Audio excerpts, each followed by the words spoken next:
Good morning छात्राओं। आज अपन कक्षा 12 हिंदी साहित्य ये मुंशी प्रेमचंद की लिखी हुई कहानी गुल्ली डंडा के बारे में पढ़ेंगे। पहले अपन ये लेखक का जीवन परिचय पढ़ लेते हैं। मुंशी प्रेमचंद के नाम से तो आप वैसे वाकिफ ही होंगे कि मुंशी प्रेमचंद को जो है उपन्यास सम्राट के नाम से जाना जाता है। तो अब अपन इनका जो अपने किताब में तो अपन मुंशी प्रेमचंद के बारे में पढ़ेंगे। तो इनका जीवन परिचय। प्रेमचंद का जन्म उत्तर प्रदेश के वाराणसी के लम्ही गांव में 31 जुलाई 1880 को हुआ था। इनकी माता का नाम आनंदी देवी व पिता का नाम अजायब राय था। प्रेमचंद ने बचपन में ही दोनों को खो दिया। प्रेमचंद के माता पिता जबकि प्रेमचंद छोटे थे तभी से उनकी मृत्यु हो गई थी। प्रेमचंद का असली नाम धनपत राय श्रीवास्तव था। 1898 में मैट्रिक परीक्षा उत्तीर्ण कर ये शिक्षक बन गए। ऐसा कहा जाता है कि मुंशी प्रेमचंद का जो है जीवन जो है बड़ा ही संकटपूर्ण स्थिति से गुजरा था। शुरू से लेके अंत तक प्रेमचंद जो है संघर्ष ही करते रहे थे। फिर 1919 में बीए किया और शिक्षा विभाग में इंस्पेक्टर पद पर आसीन हो गए। आपने बाल विधवा शिवरानी देवी से दूसरा विवाह किया। पहले नवाब राय के नाम से उर्दू में लिखते थे और अंग्रेज सरकार ने इनकी सोजे वतन नामक रचना पर प्रतिबंध लगा दिया था। मुंशी दया नारायण की सलाह पर बाद में वह प्रेमचंद के नाम से हिंदी में लिखने लगे। 1936 में बीमारी के बाद आपका निधन हो गया। 1936 में जो है मुंशी प्रेमचंद का निधन हो गया। प्रेमचंद हिंदी के प्रसिद्ध उपन्यासकार तथा कहानी सम्राट माने जाते हैं। यह उपाधि आपको बांग्ला भाषा के प्रसिद्ध कथाकार शरद चंद्र चट्टोपाध्याय ने प्रदान की थी। प्रेमचंद ने हिंदी गद्य विधाओं में जैसे कहानी, उपन्यास, निबंध, नाटक आदि विधाओं को समृद्धि प्रदान की। प्रेमचंद ने 301 कहानियां लिखी, जिनमें 3 अभी प्राप्त नहीं है। कुछ विद्वान संसार का अनमोल रतन को उनकी पहली कहानी संग्रह मानते हैं, किंतु हर चीज में विद्वानों ने इनकी रचनाओं को लेकर जैसे विवाद, कोई विद्वान ने किसी चीज को माना, किसी ने किसी को माना। तो किसी ने इनके सोजे वतन को माना, किसी ने संसार का अनमोल रतन को माना और किसी ने पंच परमेश्वर को इनका प्रथम कहानी का श्रेय देते हैं। इसी प्रकार से इन्होंने हिंदी विधाओं में जो है कहानी, उपन्यास, निबंध, नाटक कई सारी विधाओं में अपना लेखन कार्य किया है। तो उनके सबका वर्णन नहीं कर सकते अपन, लेकिन कुछ इनके जो कहानी संग्रह हैं वो है सप्त सरोज,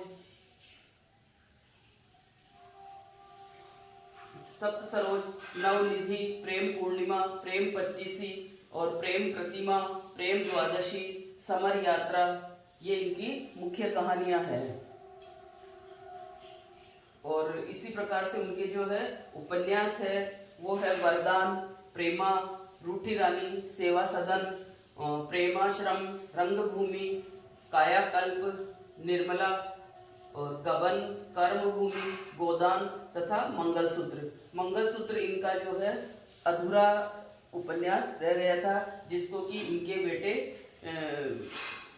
बेटे ने उसको पूरा किया था। इसी प्रकार से इनके नाटक संग्रह है। नाटक जो है वो है संग्राम और करबला।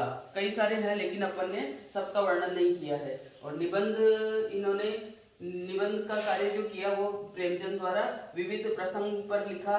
प्रेमचंद ने कुछ विचार और साहित्य का उद्देश्य इसी और कहानी कला आदि के बारे में अपने निबंधों की रचना की थी। और इसी प्रकार से इस तरीके से इन्होंने अपने इतने सारे जो है निबंध लिखे और यह हुआ इनका जीवन परिचय कि इन्होंने किस किस क्षेत्र में अपना लेखन कार्य किया, कहाँ इनको समृद्धि ख्याति प्राप्त हुई। और उसी प्रकार से अब अपनी जो आज की अपना जो पाठ्य पुस्तक में कहानी दी है वो है इनका गुल्ली डंडा। गुल्ली डंडा कहानी को मैं थोड़ा सा सारांश रूप में बता दूंगी और उसके बाद आप जो है उसको किताब में पूरा सब पढ़ लेना। उसको मैं थोड़ा सारांश रूप में इसका बता देती हूँ, क्योंकि पूरा तरीके से अभी बताना संभव नहीं है कि किताब लेकर पढ़ा है ऐसा। तो जैसे इनकी जो कहानी संग्रह है वो है इनकी जो अभी कहानी है गुल्ली डंडा, वो है इसमें भारतीय खेल। अब मैंने इसको थोड़े से ऐसे टुकड़ों में विभाजित कर लिया है इसके सारांश को। भारतीय खेल, अब गुल्ली डंडा जो अपना कहानी है वो क्या है, भारतीय खेलों में शुमार है और ये एक बिल्कुल असली रूप से भारतीय खेल है जो कि बहुत महंगा नहीं है। विदेशी खेल जो कि बहुत महंगे हैं और गुल्ली डंडा में बहुत ज़्यादा चीज़ की ज़रूरत नहीं होती है। एक छोटी सी गिल्ली बनती है और एक डंडा होता है और इसको कितने भी व्यक्ति मिलकर खेल सकते हैं। ये 2 जनों से खेल प्रारंभ किया जा सकता है और बहुत ज़्यादा महंगा नहीं होने के कारण ये आम आदमी की पहुंच तक माना जाता है। और गया और लेखक, अब जो लेखक जो है ये गया जो है उनका मित्र होता है। तो गया बहुत पतला दुबला सा इस तरीके का एक लड़का होता है जो लेखक का मित्र होता है। इनकी एक पूरी मंडली होती है।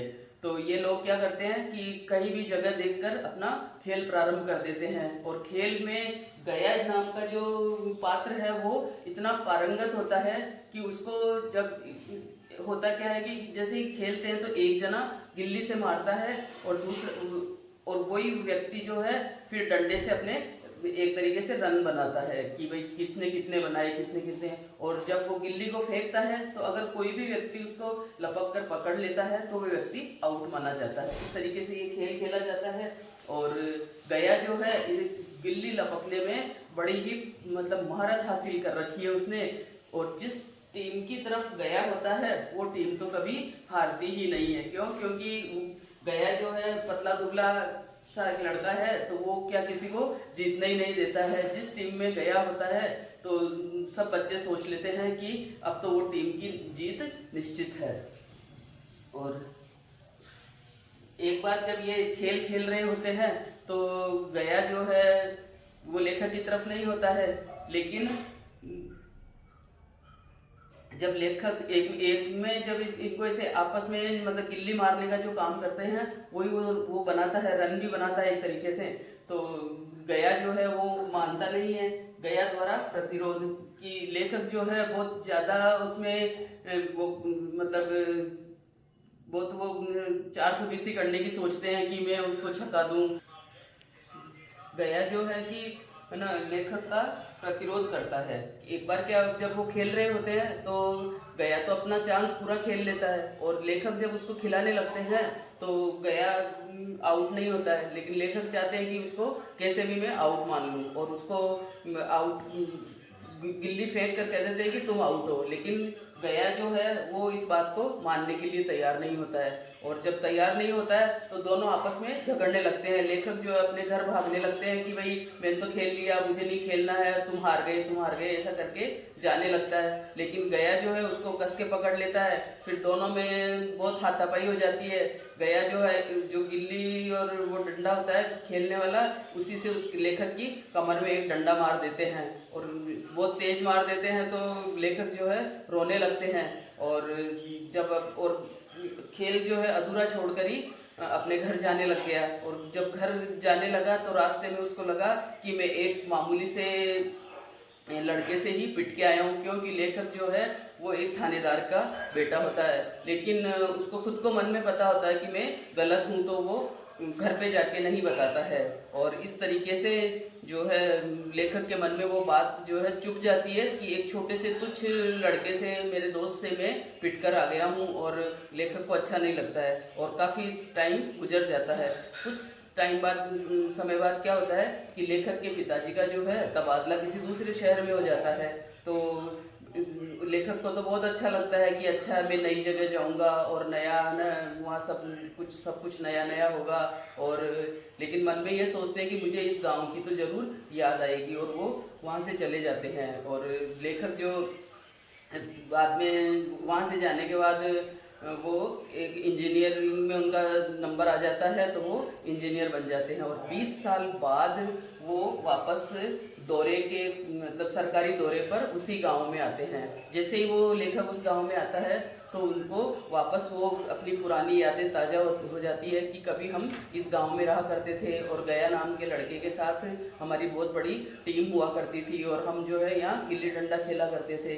और मन में ये सोचकर जो वहाँ पर वो कई जनों को पूछते हैं कि एक लड़का जो पहले रहता था यहाँ पे गया नाम का, जो कि गिल्ली डंडा खेलने में बड़ा ही पारंगत था, उनकी तलाश करते हैं। फिर वो एक ऐसे 2-4 लड़के होते हैं जो ये गिल्ली डंडा ही खेलते रहते हैं, उनको पूछता है कि यहाँ पर गया नाम का। फिर लड़के जो है उनको उसका पता बताते थे कि भाई उस फला जगह रहता है। तो लेखक अपनी गाड़ी में बैठकर और गया से जो है मिलने जाते हैं और गया के साथ तय कर लेते हैं कि कल अपन एक अच्छी सी जगह देखकर स्थान की तलाश की, फला पेड़ के नीचे अपन जो ये वाला खेल वापस खेलेंगे। मुझे बीते हुए दिनों की बचपन की बहुत याद आ रही है। लेकिन उनका जो गया तो होता है ठेठ देहाती लड़का और जैसा था वैसा ही आज है। लेकिन लेखक जब छोटे थे तब तो उनके जैसे ही थे, लेकिन जब अफसर बनकर गांव आते हैं तो उनका रहन सहन, उनका बोलचाल वो सभी बदल गया।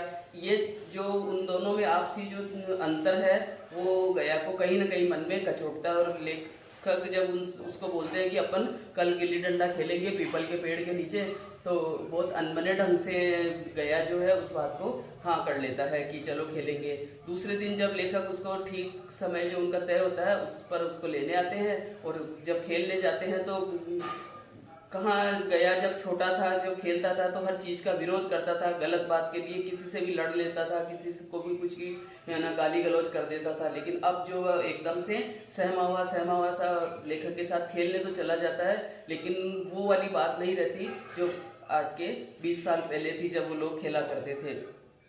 और फिर भी खेल लेते हैं लेकिन वो वाली बात नहीं रहती है। और लेखक ने जो है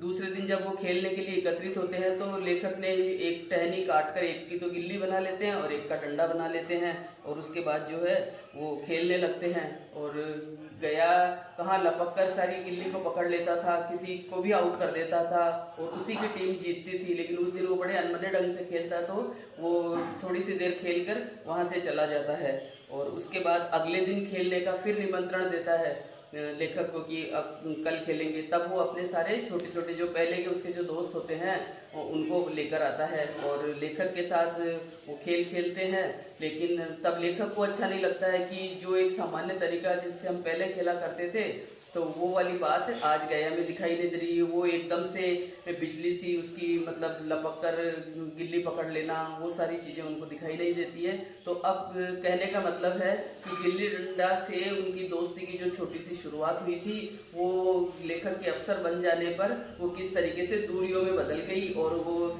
छोटे बड़े का, छुआछूत का, सबका जो है भेदभाव वो गया को देखने को मिलता है। तो लेखक को मन में लगता है कि मैं बड़ा होकर भी कहीं ना कहीं इस छोटे से व्यक्ति से हार ही गया हूँ। क्यों? क्योंकि उन दोनों में जो है हर तरीके का अंतर दिखाई देता है। तो गिल्ली डंडा जो है एक भारतीय खेल है, बहुत ज़्यादा महंगा नहीं है और इस प्रकार से ये गिल्ली डंडा अपना आप अब इसको किताब में उस हिसाब से पढ़ लेना पूरा लाइन टू लाइन। और इसके जो प्रश्न उत्तर हैं वो आपको कॉपी में करने हैं। इससे पहले अपन ने जो पद्य का भाग करवाया था, जितने भी पाठ मैंने करवाए हैं उसके सारे प्रश्न उत्तर आप कॉपी में करोगे और जब भी मैं बताऊंगी आपको तब वो दिखाना है। क्यों? क्योंकि आपका जो आंतरिक मूल्यांकन है, जो 20 नंबर आपके जाएंगे, तो आपको होमवर्क बिल्कुल सीरियसली करना ही है। ठीक है, बाकी अगले वीडियो